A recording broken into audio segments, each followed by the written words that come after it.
Aleluya. Qué bien. Dios está en este lugar. ¿Cuántos lo creen? ¿Me apoyan con un amén? Eso es. Antes de nada, como veis, tenemos ya a nuestro hermano Ramón, más conocido como el técnico. Amén. Que ya ha pasado por el proceso y ya lo tenemos aquí con nosotros en el nombre de Jesús. Hoy le ha acompañado su yerno y su hija que están con nosotros. Amén. Y a esta casa querida y amada le vamos a dar una fuerte bienvenida cuando yo cuente 3 en el nombre de Jesús. Amén. 1, 2 y 3. Bienvenidos en el nombre de Jesús. Ramón, esta es tu casa. ¿Qué te voy a decir? Y lo mismo te digo, compañero, esta es tu casa en el nombre de Jesús. Amén. Bien. Dios es grande y lo ha acompañado en el proceso de una operación complicada y un proceso difícil. Y aquí está. Porque Dios está contigo. Porque a veces pasamos desiertos, pero esos desiertos sirven para formarnos. Por eso el título en esta tarde del tema que tenía que compartir hoy con ustedes, Formados en el desierto. Un mensaje sencillo, devocional, directo, pero en la línea en cómo necesitamos ya empezar a sembrar el mensaje de parte del Señor. Que haga un efecto interno, más que externo. Que el mensaje toque fibras internas y puedan cambiar conceptos que están en nuestro corazón y en nuestro pensamiento que a veces nos desequilibran en nuestra vida espiritual. Por eso, formados en el desierto. Entre tu Egipto y tu tierra prometida, siempre va a haber un desierto por el que tienes que pasar. Siempre. Israel, la casa de Israel, cuando salió de Egipto rumbo a la promesa de la tierra prometida, irremisiblemente pasó por un desierto. Entre el bautismo de tu río Jordán y el inicio de tu ministerio de poder, siempre tendrás que pasar por un desierto como lo pasó Cristo. Pasó un desierto antes de empezar su ministerio público y de empezar a hacer la misión que el Padre le había encomendado. Porque tu desierto es el lugar de entre dónde saliste y para dónde vas. Nosotros hemos salido del mundo por medio de la redención y del sacrificio perfecto de Cristo y hemos salido de la cantera del mundo, de un lugar donde si hubiésemos seguido allí, sin la resolución de la cruz de Cristo, posiblemente no. A 100% nuestro rumbo estaría marcado directamente al infierno. Pero hemos salido de ese lugar y vamos camino a la perfección y al reino de los cielos con nuestro amado Cristo. Pero en ese trayecto y en ese porcentaje de nuestra vida hay un lugar entre medio por el que tenemos que pasar, iglesia de la nueva unción. Y es el desierto. Cuando hablamos de desierto, hablamos de momentos difíciles, de momentos espinosos, pedregosos, circunstancias que no te esperas, acontecimientos que te parten por la mitad, que cuanto más fiel eres, cuanto más sirves al Señor, cuanto más dedicas derribar los altares del pueblo en idolatría, como el rey Ezequías, e intentas traer la santidad a tu casa y al pueblo y a la iglesia, más oposición vamos a tener. Dice la Biblia en contexto del rey Ezequías, y después de esta fidelidad vino el rey Senaquerib para presentar y pedir tributo. Cuanto más fiel eres, siempre te vas a encontrar con un desierto. Porque el producto de ser fiel va a dar como consecuencia un lugar llamado desierto, una circunstancia llamada desierto, ahora ponle tú el nombre que tú quieras, que va a entresacar lo hermoso de entre lo vil. Por eso el desierto no es un lugar geográfico, puntual, contextualizado, sino que es más una experiencia. ¿Cuántos de aquí han vivido la experiencia del desierto?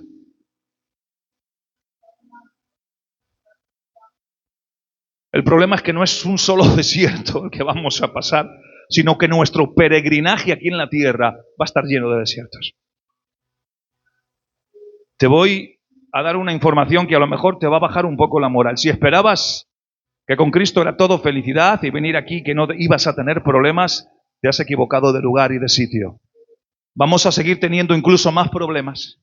Porque en una circunstancia contextualizada en la Escritura viene Cristo y habla con sus discípulos y dice, mira, que es que Satanás me ha pedido para zarandearos. O sea, que Satanás tiene un ministerio o tiene una parte de su obra misteriosa que no conocemos, revelada en la Escritura por medio de la iluminación del Espíritu, que Él puede pedir para zarandearnos como a trigo. No te preocupes que si no eres trigo no te va a zarandear.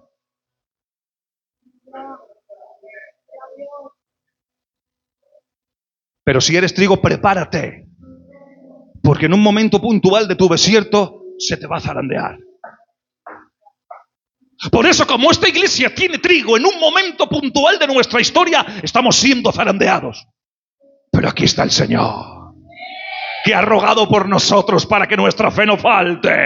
Dale un fuerte aplauso a Dios.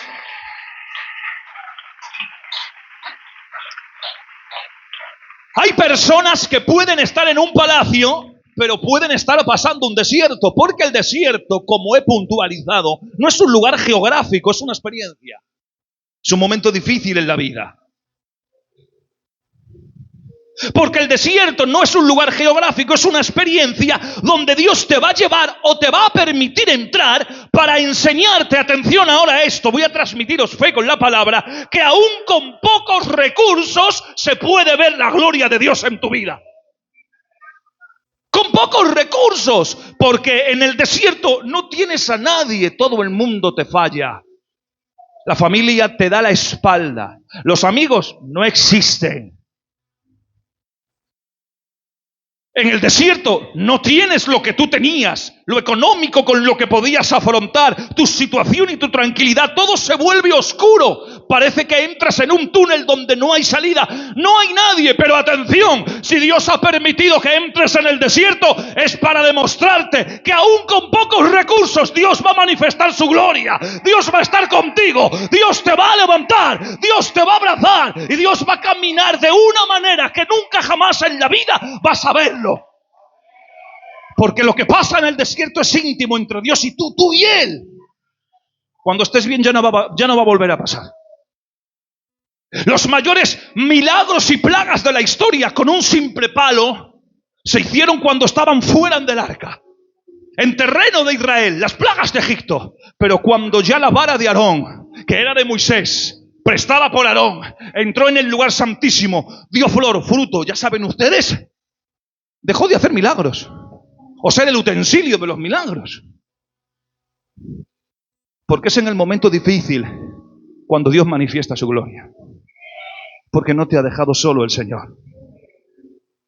Por eso, tu desierto es tu entremedio de quien tú eras y la persona que Dios quiere desarrollar en tu vida. Pero para que Dios pueda cambiar tu identidad, tendrá que llevarte por el desierto. ¿Cuántos quieren cambiar? Yo tengo mucho que cambiar todavía, Tengo mucho que cambiar. Pero necesito o tengo que permitirle que me deje pasar por el desierto. En el desierto se cambian las identidades, Y cuando hablo de desierto, hablo de circunstancias difíciles que no queremos nadie. Que nadie quiere vivir un momento difícil, pero a veces vienen, son necesarios, porque forman parte del propósito de Dios. Por eso vemos en la Biblia, que os voy a dar ejemplos, cómo cada hombre y cada mujer que Dios eligió, que Dios seleccionó para hacer algo poderoso, Dios tuvo que llevarlos por el desierto. Y es por eso, noten los nombres, es por eso que para que Abraham a secas, se convirtiese en Abraham, porque hay un cambio de nombre, para que Abraham se convirtiese en Abraham, tuvo que pasar por el desierto de la circuncisión. Sí. Un momento difícil, doloroso.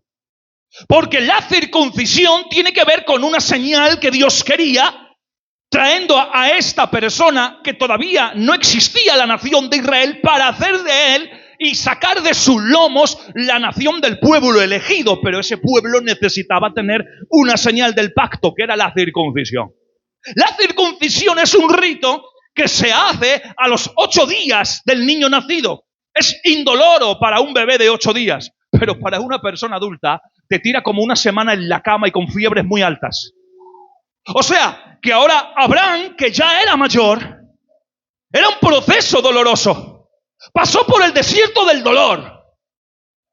Bueno, pues sí, entro en el vínculo del pacto contigo y voy a pasar por la circuncisión en la carne. Un proceso de dolor. Pero el proceso de dolor lo unió a Dios en el trato y el pacto que Él le había dicho a él. Hoy el Señor, evidentemente, no va a pedir que nos circuncisemos carnalmente en nuestro físico, pero sí está diciendo que Él quiere tener una señal de pacto contigo.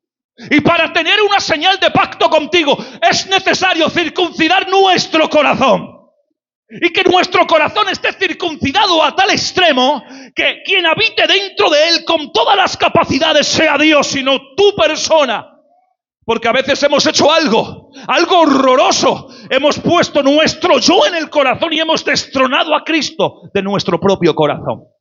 Y mandamos nosotros en nuestra vida y disponemos y decimos y sentimos y nos damos el lujo de albergar en nuestro corazón resentimientos, odios, problemas, envidias, etcétera, etcétera, etcétera. Y cuando pasa eso es porque no tengo el corazón muy circuncidado. Y el corazón circuncidado representa un proceso de dolor. Porque a veces tenemos que circuncidar nuestros pensamientos, nuestras razones, nuestras formas de actuar, y eso duele. ¡Duele! Porque estoy muy bien como estoy, que nadie me moleste, pero a veces tienes que circuncidar tu comodidad. Y eso duele.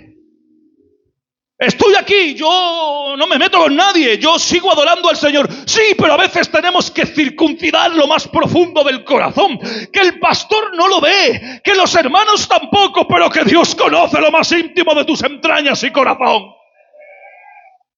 Por eso, para que Abraham se convirtiera en Abraham, tuvo que pasar por el proceso de la circuncisión.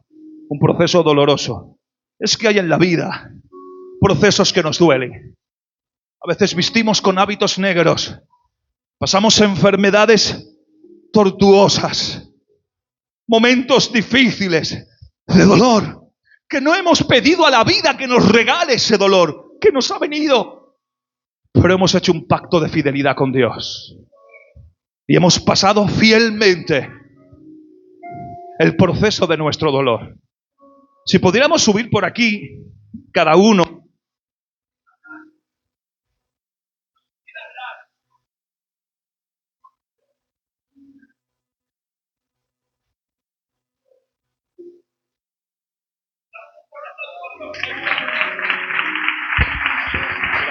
aleluya.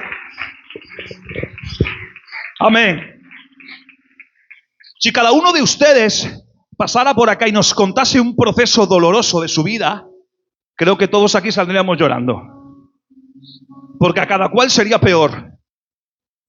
Porque cada uno entra en su desierto de una manera diferente. No todos los dolores son iguales, por si acaso. Bien hecho, Ramón, que Dios te bendiga. Por eso seguimos con personajes. Para que Sarai, terminado en Y, para que Sarai se pudiese convertir en Sara sin la I, tuvo que pasar por el desierto de la esterilidad. Que aunque había una promesa por fuera, había un vacío por dentro. Tener oído espiritual ahora, porque vamos a profundizar un poco.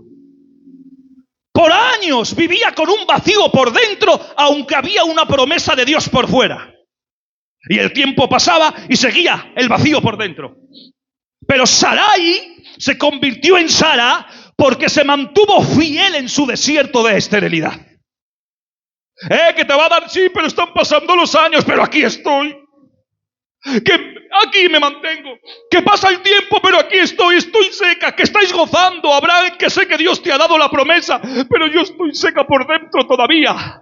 pero se mantuvo fiel. Y cuando alguien en medio de su proceso doloroso, cuando alguien en medio del desierto se mantiene fiel, aquella promesa, aquella palabra, aquel pacto, aquel trato que Dios tuvo contigo en un pasado, se empieza a hacer realidad.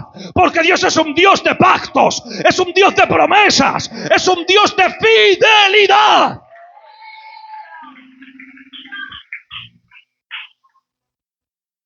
Porque a veces la Sarai espiritual que es la iglesia, tenemos promesas de Dios por fuera, pero a veces vivimos con esterilidad por dentro, con un vacío por dentro.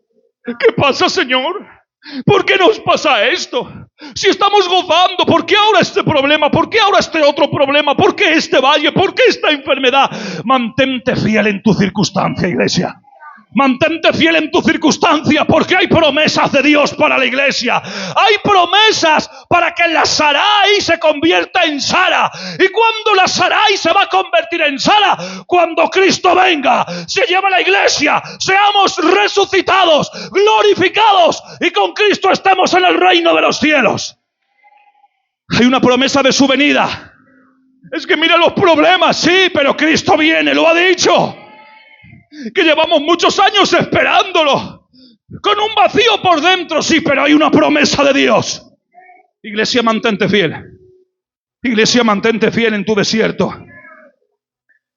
Para que Jacob se convirtiese en Israel, tuvo que pasar por el valle de Peniel. Y en el valle de Peniel le cambió su historia.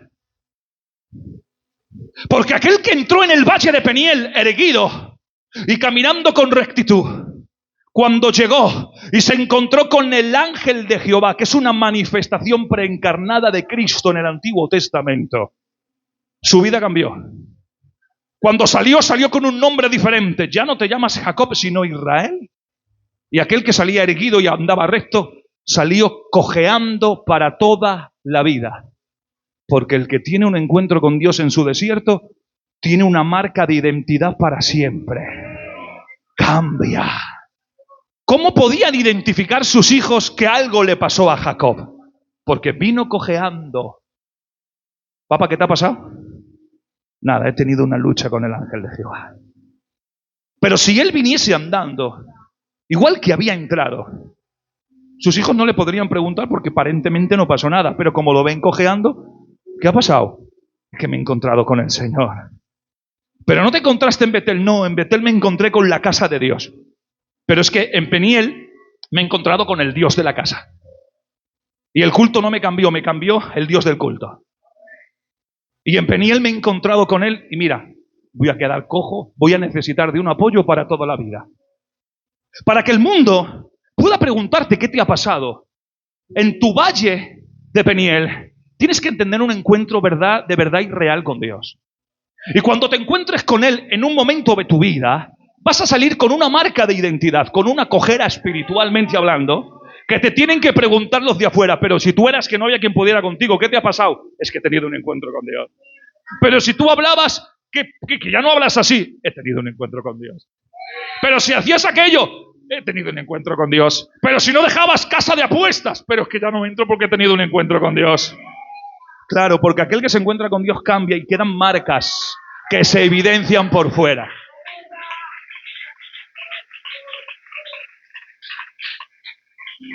Vamos a otra más, otro ejemplo más, unos minuticos más, ¿vale?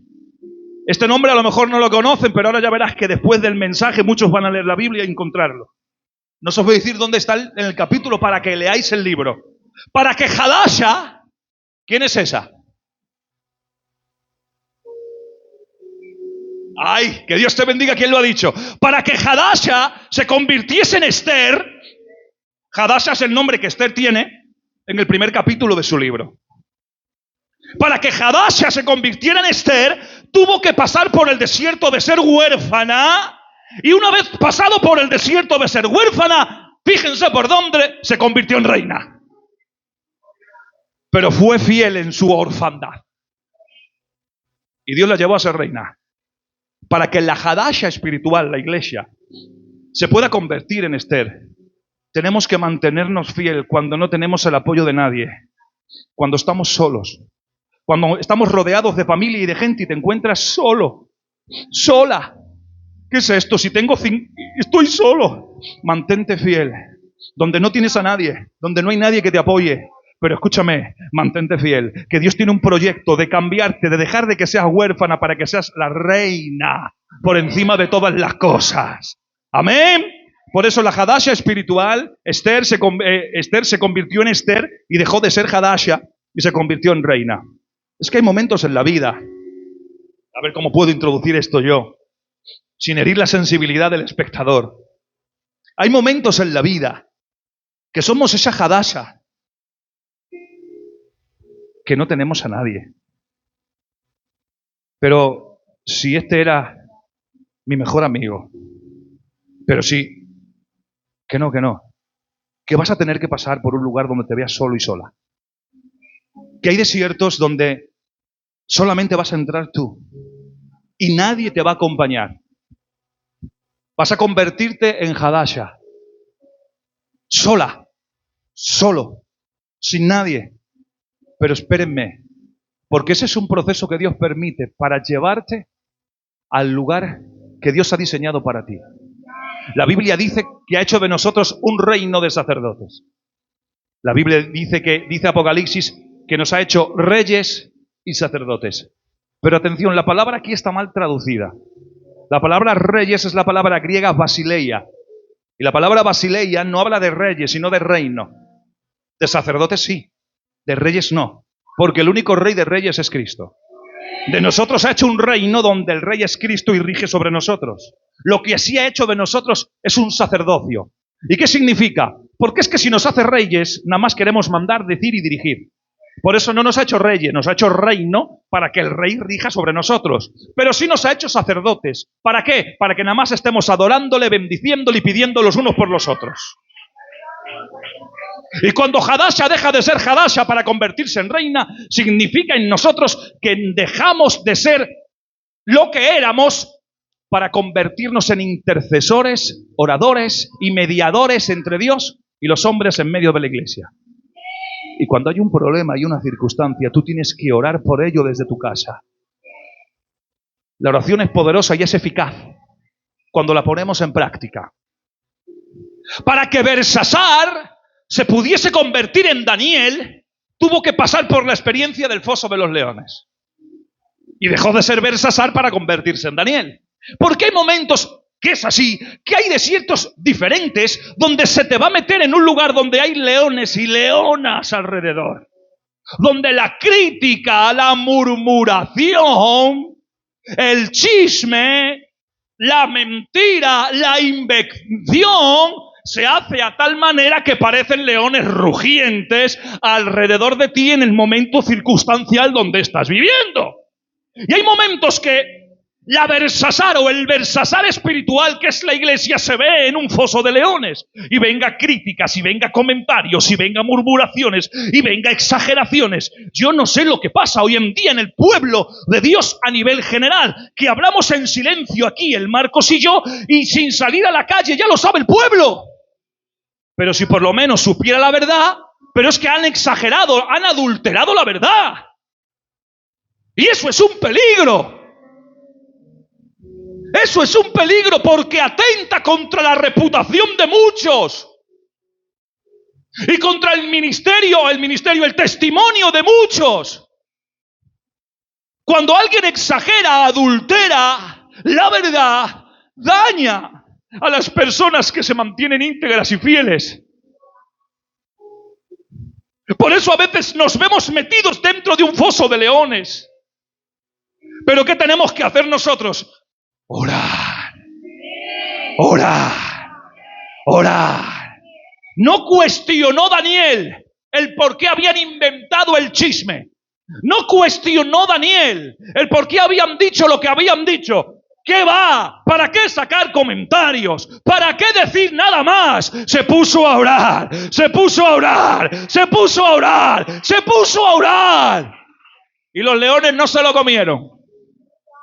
Y ahora ahí sale el mensaje devocional práctico, claro, porque como no olía carne, como era... No, tenía carne. Si los leones quisieran, se lo hubieran comido. ¿Sabes lo que pasó en ese foso? ¿Sabes lo que pasó en ese foso? Que Dios aplicó en ese contexto, en ese foso, un principio que había antes del pecado en el huerto del Edén y que hubo también en el momento del arca y que luego habrá por extensión en el milenio. Le quitó al león la capacidad de ser carnívoro, lo volvió como el principio, herbívoro. Por lo tanto, a uno que tiene carne, que es carnal, no te lo comes. Le quitó la capacidad feroz por la distorsión del pecado que ha hecho que animales que todos comían y pastaban juntos en el huerto del Edén se volviesen carnívoros y se comiesen unos a otros. Lo mismo hizo en el arca de Noé. Todos comían hierba. Ninguno comía carne. Porque cuando Dios está, y cuando Dios aparece, y cuando estás bajo el régimen de Cristo, todo cambia. Y lo que piensas que va a pasar, no pasa porque está Dios. Y lo que crees que va a acontecer, no acontece porque está Dios.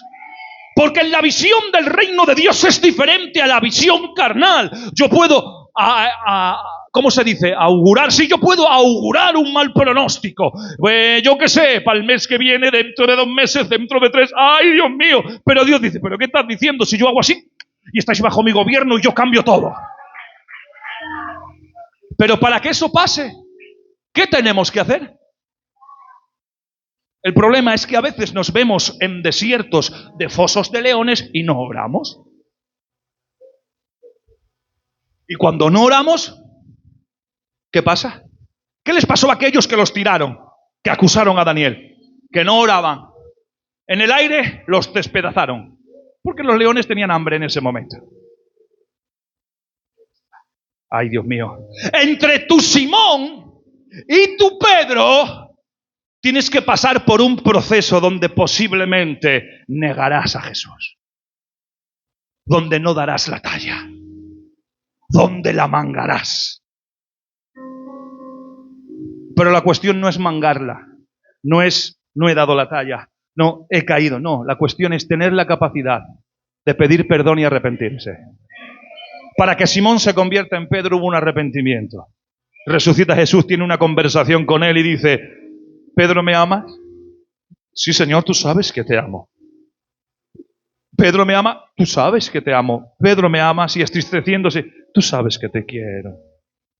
Y ahora ahí suele salir la interpretación. Claro, las 3 veces que lo negó, aquí le dijo el Señor, no. Aquí hay un cambio de verbos en el idioma original que voy a jugar con ellos ahora. Escúchenme. Para la palabra amar hay 5 palabras contextualizadas en su idioma original, pero solo 3 son bíblicas del idioma original. La primera es fileos, que viene de filos, que es amor en grado de amistad, de afinidad. La segunda es ágape, que es el amor por extensión, el amor sin limitación, el amor de Dios sobre nosotros, que no tiene condición. Luego hay una palabra más que es la palabra eros. Y la palabra eros es la palabra amor de relación de pareja.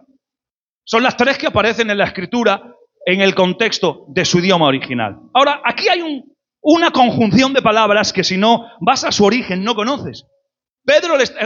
Cristo le está diciendo, Pedro, agapao, es decir, ¿me amas incondicionalmente sin condiciones?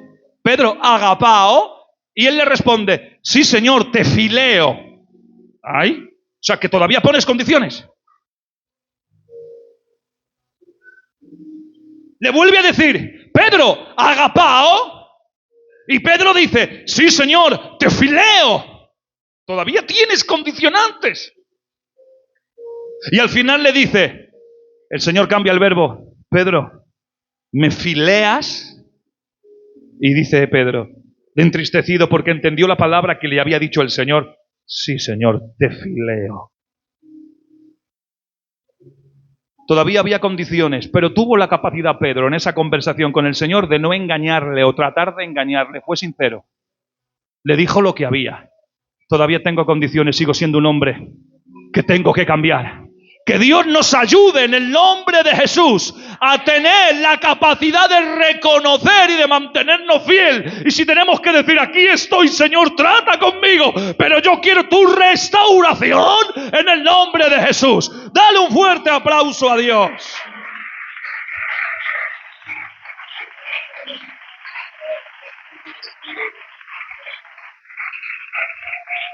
Pero es que ya para ir terminando, para abreviar el mensaje, atención, entras en el desierto. Hay hombres y mujeres que he puesto algunos ejemplos donde ha habido un cambio por un desierto personal. Pero es que en el desierto es realmente donde uno alaba de verdad.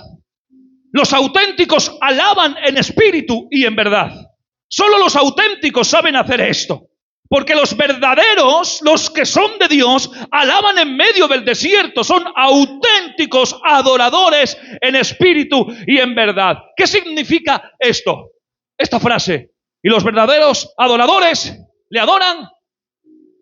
¿Qué significa eso? Significa que a pesar de mi verdad, yo le sigo adorando. Es decir, que a pesar de mi enfermedad, yo sigo adorando. A pesar de mi problema, yo le sigo adorando. A pesar de mi circunstancia, yo le sigo adorando. Porque solo los verdaderos adoradores, a pesar del desierto que están viviendo, tienen la capacidad de adorarle.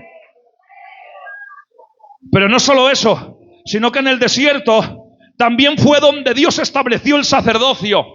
¿Y saben qué representa el sacerdocio? Representa el liderazgo. Y en el desierto es donde Dios le dice a Moisés: constrúyeme el arca del pacto. Y el arca del pacto era donde descendía la presencia de Dios. Pero en el desierto es donde Dios hizo bajar maná del cielo, que representa la provisión. Es en el desierto donde por 40 años la ropa de uno crecía y el calzado no se desgastaba, que representan la preservación. Es en el desierto que también se edifica el tabernáculo de reunión, que tiene el lugar santísimo, que representa intimidad con Dios. Pero es en el desierto también donde de la peña brota agua, que representa el río de Dios. Pero también es en el desierto donde Dios hizo descender codornices, que representan la revelación de su palabra.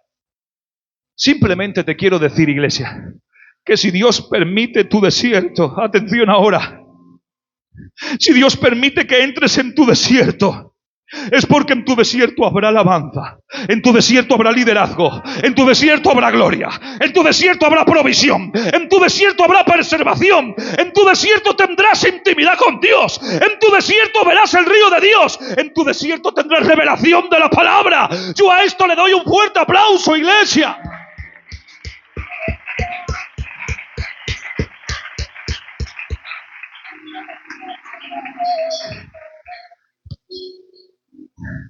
Por lo tanto, tú no estás solo en medio de tu desierto.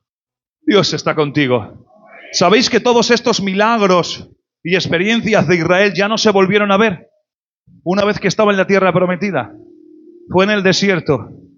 El mayor grado de intimidad que el pueblo de Israel tuvo con el Señor. Quiero dejarlo aquí. Y quiero decir un texto que dije ayer en una casa en la que estaba con gente adorando al Señor.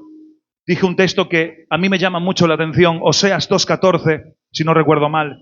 Dice: he aquí que yo la persuadiré, la tomaré, la llevaré al desierto y allí le hablaré al corazón. A veces, Jesús, estamos tan llenos de lo nuestro, estamos tan distraídos de lo nuestro, que necesita el Señor apartarnos de todo, llevarnos al desierto para hablar directamente a tu corazón.